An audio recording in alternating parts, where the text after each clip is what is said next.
The fluorescent lights of Rosie's diner flickered with a tired rhythm that matched Iris's own exhaustion. She'd been on her feet for 11 hours straight, the kind of shift that made her bones ache and her smile feel like it was painted on with lead. The black coffee in the pot had been sitting so long it could probably be used to strip paint, and the pie in the display case was definitely from yesterday, but that was Rosie's for you, a 24-hour diner that never quite lived up to its promises.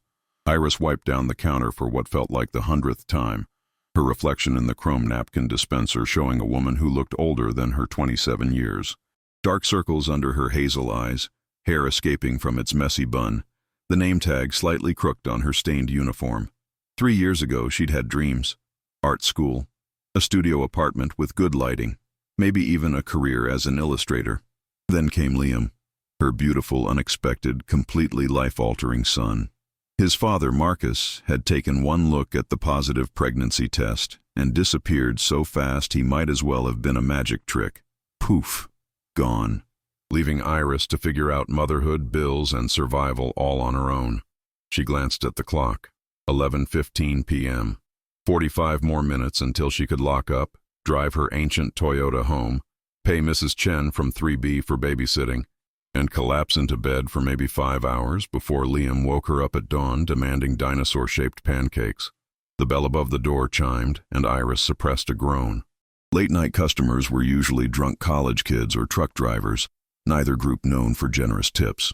But the man who walked in was neither. He moved like liquid shadow, each step deliberate and controlled. His suit was charcoal gray, perfectly tailored to broad shoulders and a lean frame. Dark hair swept back from a face that could have been carved from marble, sharp cheekbones, a jaw that could cut glass, and eyes the color of a storm cloud. He scanned the diner with the kind of attention that made Iris think of predators assessing territory. When those gray eyes landed on her, she felt it like a physical touch. "Kitchen's about to close," Iris said, grabbing a menu from the stack and approaching his chosen booth, the one in the back corner where he could see both exits. She noticed things like that. You didn't survive 3 years as a single mom without developing survival instincts. "Just coffee." His voice was deep, textured with an accent she couldn't quite place. Russian, maybe? Eastern European? Black? Cream? Sugar? Black. Of course, he looked like the type who took his coffee black and his life complicated. Iris poured from the ancient pot, watching the stream of dark liquid fill the chipped mug. She set it down carefully, along with a small pitcher of cream just in case. "Yell if you need anything else. I'll be doing closing duties." "Rough shift?" he asked, stopping her mid-turn. Iris looked back at him, really looked. Most customers didn't ask, didn't care. They saw the uniform and the tired smile and never bothered to see the person underneath. "Is there any other kind?" The corner of his mouth twitched. Not quite a smile, but close. Fair point. She should have walked away. Should have gone back to wiping down tables and counting her tips, and thinking about whether she could afford to buy Liam those light-up sneakers he'd been begging for. But something made her linger. "Rough day for you too?" she found herself asking. He considered the question, taking a slow sip of his coffee. "You could say that. Lost a business deal. Had to fire someone I trusted. Discovered my accountant has been skimming off the top for 6 months. Jesus. And I thought my day was bad, because the dishwasher broke and I had to serve a guy who tried to pay in Bitcoin." That earned her an actual smile, transforming his severe features into something almost boyish. Bitcoin guy sounds like a character. He was wearing a shirt that said HODL and tried to explain blockchain technology to me for 20 minutes. I nodded and pretended to understand. Iris found herself smiling back. "I'm Iris, by the way, since we're having a late-night therapy session. Alexander. Friends call me Alec." He extended his hand, and when she shook it, she felt calluses that didn't match the expensive suit. Working hands, fighter's hands. "Well, Alec, welcome to Rosie's Diner, where the coffee is questionable and the dreams go to die." She gestured dramatically at the faded decor. "You're working here so your dreams aren't dead yet. Just on hold." The observation was so unexpected, so specific, that Iris felt something crack in her chest. "How do you figure?" "The charcoal smudges on your fingers." He nodded at her hands. "You draw. And those aren't from this shift. They're from before. You drew something this morning, maybe while your kid ate breakfast." Iris pulled her hand back, suddenly self-conscious. "You some kind of detective?" "Something like that. I notice things. Details most people miss." He took another sip of coffee. So what do you draw? Why do you care? Because most people stop doing the things they love when life gets hard. The fact that you haven't means something. Iris leaned against the booth, exhaustion and his strange kindness loosening her tongue. Illustrations. Children's books, mostly. I have this whole series sketched out about a T-Rex who's afraid of the dark. My son loves dinosaurs, so... She trailed off, feeling foolish. It's stupid. It's not stupid. It's a dream. Those matter. Not as much as paying rent. Can't they be both? Before Iris could answer, the bell chimed again. Eddie, the line cook, stuck his head out from the kitchen. Iris, I'm heading out. You good to lock up? Yeah, I got it. Night, Eddie. The door swung shut, leaving them alone except for the hum of the refrigerator and the buzz of dying lights. Iris suddenly became aware of how isolated the diner was, how empty the street outside. But she didn't feel afraid. Not of this man with his storm cloud eyes and surprising observations. I should let you close up, Alexander said, reaching for his wallet. He pulled out a money clip, actual cash, no credit cards, and peeled off several bills. When he set them on the table, Iris's breath caught. 5 $100 bills. Your coffee was $2.50, she said, her voice coming out strangled. I'm aware. I can't accept this. You can. You will. His tone brooked no argument. Considerate payment for an honest conversation. Those are rare in my line of work. What line of work? Import-export, international trade, business consulting.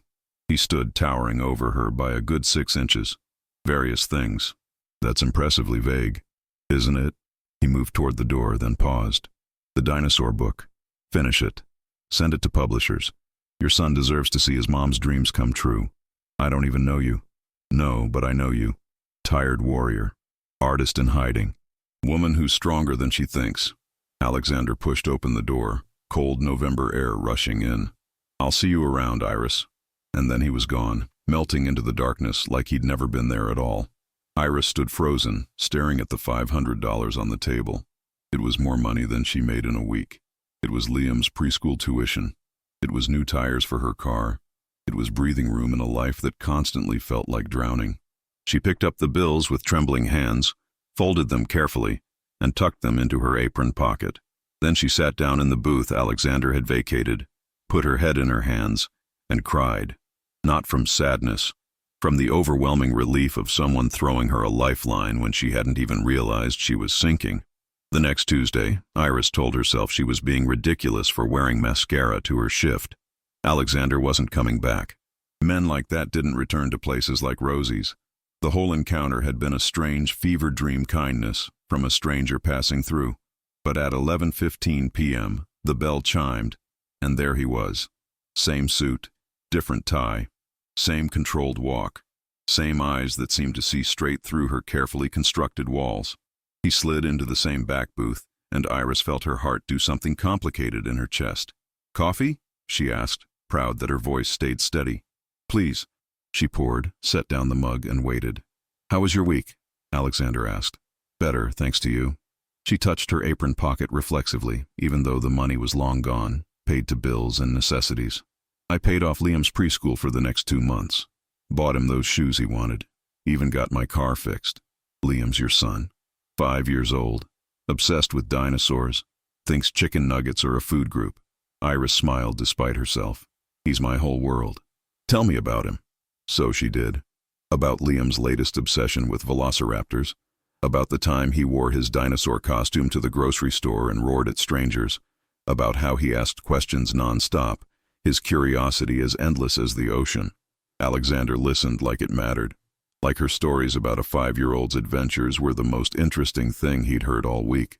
He asked questions, laughed at the funny parts, and when Iris finally paused, embarrassed by how much she'd talked, he just said, He sounds incredible. He is. She cleared her throat. What about you? Do you have kids? No. Never met the right person.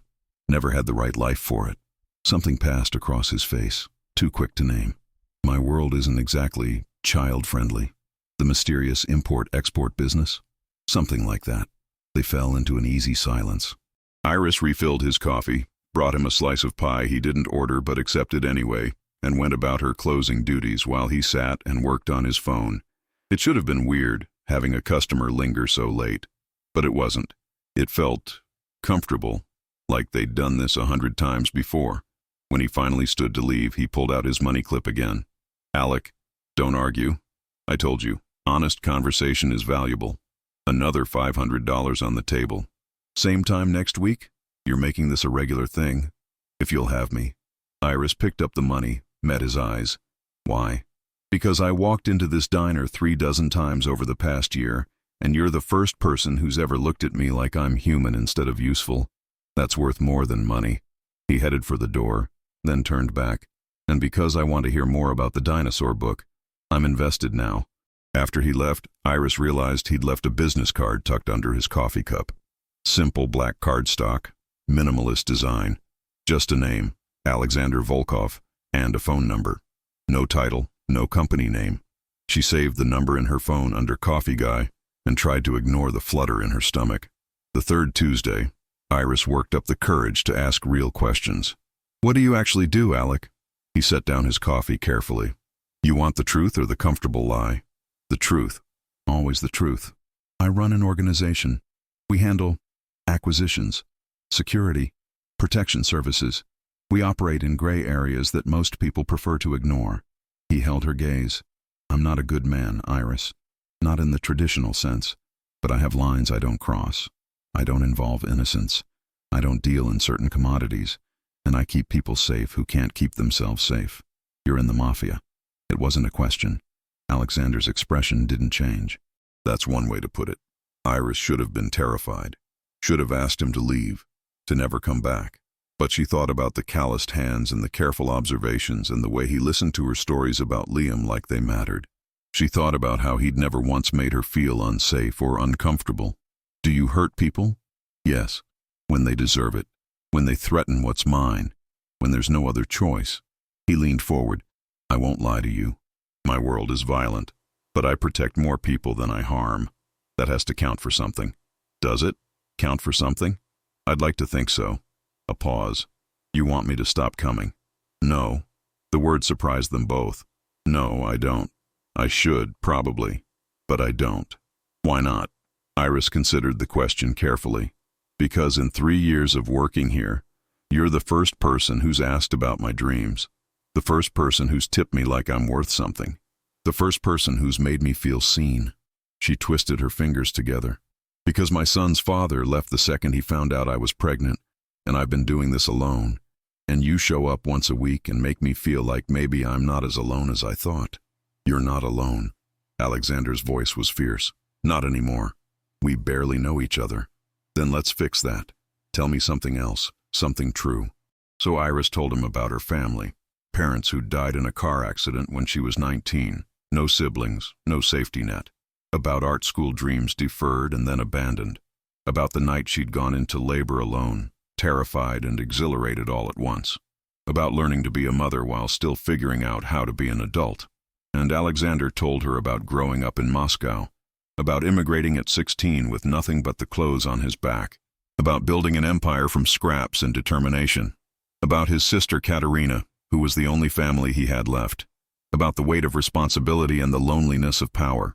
They talked until 2 a.m., until Iris was definitely breaking diner policy, until the world outside felt like it had narrowed to just this booth and their shared confessions. "I should go," Alexander finally said. "You need sleep." "I need a lot of things." The words came out more honest than she intended. "Sleep isn't the biggest one." Their eyes met, held. Something electric passed between them, a recognition of want and possibility. "Iris, I know, it's complicated. You're you, and I'm me, and I have a son to think about. And this is probably the worst idea I've ever had." She took a breath. "But I can't stop thinking about Tuesdays." "Neither can I." He stood, and for a moment she thought he might kiss her. Wanted him to kiss her. But he just brushed his fingers against her cheek, gentle as a whisper. "Next Tuesday?" "Next Tuesday," she agreed. The money he left that night was $1,000. In the envelope was a note. For art supplies. Start the dinosaur book. Iris bought sketch pads and good pencils and spent her free hours drawing. Drawing Liam's favorite T-Rex. Drawing a world where being afraid of the dark was okay because everyone needed help sometimes. drawing hope back into her life, one careful line at a time. The fourth Tuesday changed everything. Iris's regular babysitter had canceled her daughter's school play, and she couldn't afford to miss a shift. So Liam came with her, armed with his coloring books and action figures and an endless supply of dinosaur facts. "Stay in the corner booth, baby," Iris instructed, setting him up with crayons and paper. "I'll bring you chicken tenders in a bit, okay?" "Okay, Mama." Liam was already deep into coloring a Stegosaurus purple and green. "Did you know Stegosauruses had brains the size of walnuts?" "I did not know that. You're so smart." She kissed the top of his curly brown hair, exactly the shade hers used to be before exhaustion dulled it. The shift was busier than usual, a late convention getting out, flooding the diner with hungry, tipsy people wanting grease and coffee. Iris ran herself ragged, barely having time to check on Liam between orders. At 11:15, like clockwork, Alexander walked in, and Liam looked up from his coloring. Time seemed to slow down. Iris watched, frozen, as her son's face transformed from concentration to wonder to pure, delighted recognition. Before she could move, before she could speak, Liam scrambled out of the booth and ran straight at Alexander. "Dad!" her son shouted, throwing his small arms around Alexander's legs. The diner went silent. Every head turned. Eddie stuck his head out from the kitchen. Iris felt the world tilt sideways. "Liam, honey!" She rushed over, her face burning with mortification. "Baby, that's not—" But Alexander had already crouched down to Liam's level, his expression soft in a way Iris had never seen. "Hey there, I'm Alexander. You can call me Alec. You look like my dad," Liam said with the brutal honesty of children everywhere. He touched Alexander's face with small, sticky hands. "I don't have a dad, but if I did, he'd look exactly like you, strong and tall and with kind eyes." "Liam," Iris wanted to sink into the floor. "I'm so sorry, Mr. Volkov. He doesn't—" "Don't." Alexander's hand on her wrist was warm, steady. "He doesn't need to apologize." He turned back to Liam. "What's your name, buddy?" "Liam David Chen. I'm 5.5. I like dinosaurs. That's my mom. She's the best mom in the whole world." "Did you know velociraptors could run 35 miles per hour? I did not know that. That's pretty fast. Super fast. Faster than cars in the city." Liam bounced excitedly. "Do you like dinosaurs?" "I'm starting to." Alexander smiled, genuine and unguarded. "What are you coloring?" "A Stegosaurus. Want to see?" And just like that, Iris watched the most dangerous man she'd ever met get led by the hand to a corner booth by her 5-year-old son. Watched him sit down and examine crayon drawings with the seriousness of an art critic. Watched him listen to a 20-minute lecture on the Mesozoic era like it was the most important information he'd ever received. Other customers needed attention. Orders came up. Iris worked on autopilot, checking on their booth between tasks. Every time she glanced over, her heart did something painful and complicated. Alexander was teaching Liam how to draw a T-Rex with proper proportions. Their heads bent together over the paper, dark and light brown mixing. Liam laughed at something Alexander said, the sound bright and pure. Her son had never had that. A father figure, a man who paid attention and cared and stayed. "Cute kid," one of the regulars commented as Iris refilled his coffee. "That your husband?" "No, just a—" What was Alexander? Friend, stranger who'd changed her life, man she was falling for despite every rational thought in her head. Just a friend. "Looks at you like he's more than that," the regular observed. Lucky lady. Was she lucky? Or was she setting herself up for heartbreak? At closing time, Eddie left, and the last customers trickled out.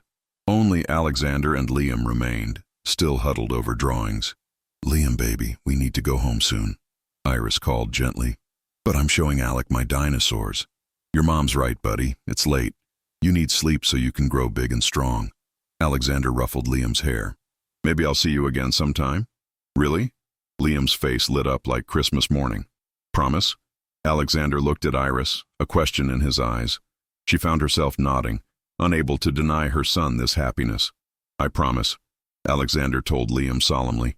"But only if your mom says it's okay." "It's okay," Iris whispered, knowing she was opening a door she might not be able to close. "It's okay." As they prepared to leave, Liam hugged Alexander's leg again. "I really wish you were my dad," he said, muffled against expensive fabric. Alexander's jaw tightened with emotion.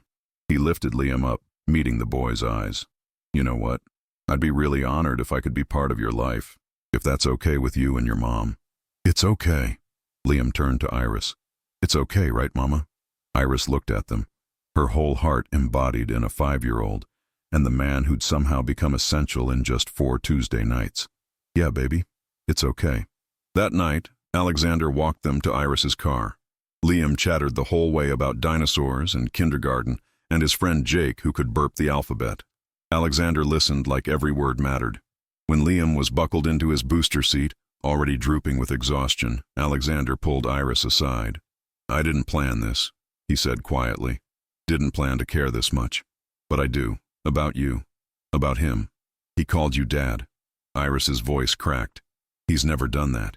Never had anyone to call that. I meant what I said. I want to be part of his life.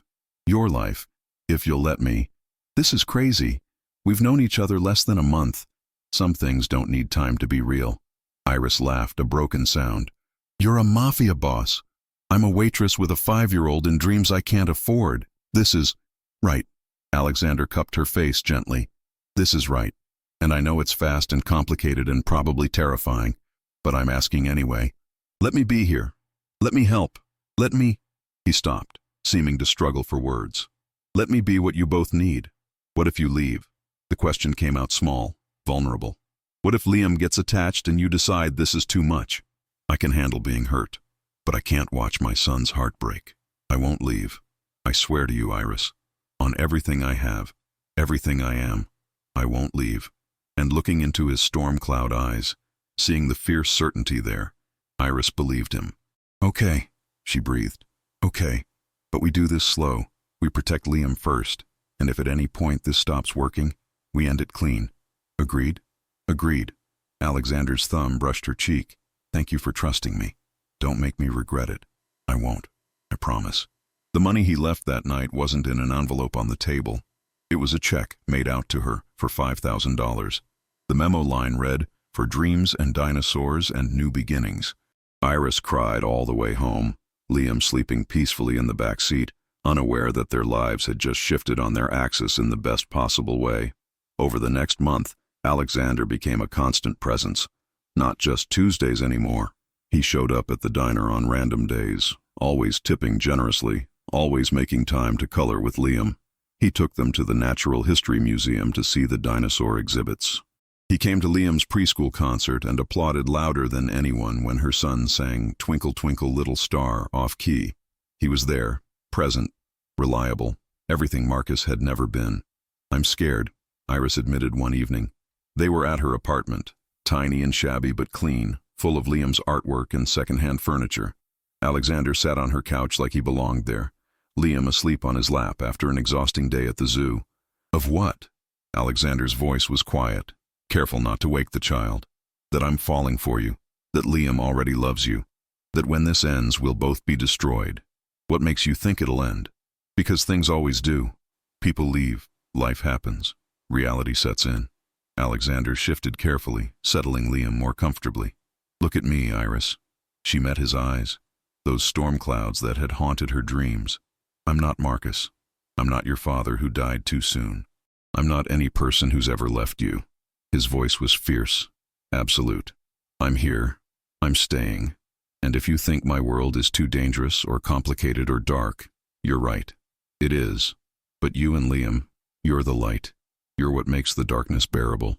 I'm just a waitress. You're not just anything. You're brilliant and strong and creative. You're raising an incredible kid while working yourself to the bone. You're an artist who never stopped dreaming, even when life tried to kill those dreams. He reached for her hand with his free one. You're everything, Iris. Don't diminish yourself. I don't know how to do this. How to be with someone. How to let someone in. Neither do I. So we'll figure it out together. Iris looked at Liam, peaceful and content, his small hand fisted in Alexander's shirt. Her son had never slept so soundly with anyone else. And looking at them together, this unlikely pair, Iris felt her walls crumbling. I'm falling in love with you, she whispered. It terrifies me. Don't be terrified. Alexander's smile was tender. Be brave. We'll be brave together. Okay, she agreed. Brave together. That night, after Alexander had gently carried Liam to bed and tucked him in with a care that made Iris's throat tight, they stood in her tiny kitchen and he kissed her for the first time. Soft at first, questioning, then deeper as she responded, as she wrapped her arms around his neck and let herself have this, want this, need this. When they broke apart, both breathing hard, Alexander rested his forehead against hers. "I love you," he said simply. "You and Liam both. I know it's fast. I don't care, I love you. I love you too." The words felt like freedom. "God help me, I love you too." They stood there in her small kitchen, holding each other while the refrigerator hummed and the city lived and breathed outside their window. Two broken people finding wholeness in each other. A family forming from pieces that never should have fit but somehow did. Perfect and imperfect and absolutely right. 6 months later, Alexander proposed. Not at a fancy restaurant or some grand gesture. He did it at Rosie's Diner on a Tuesday night, in the booth where they'd first talked.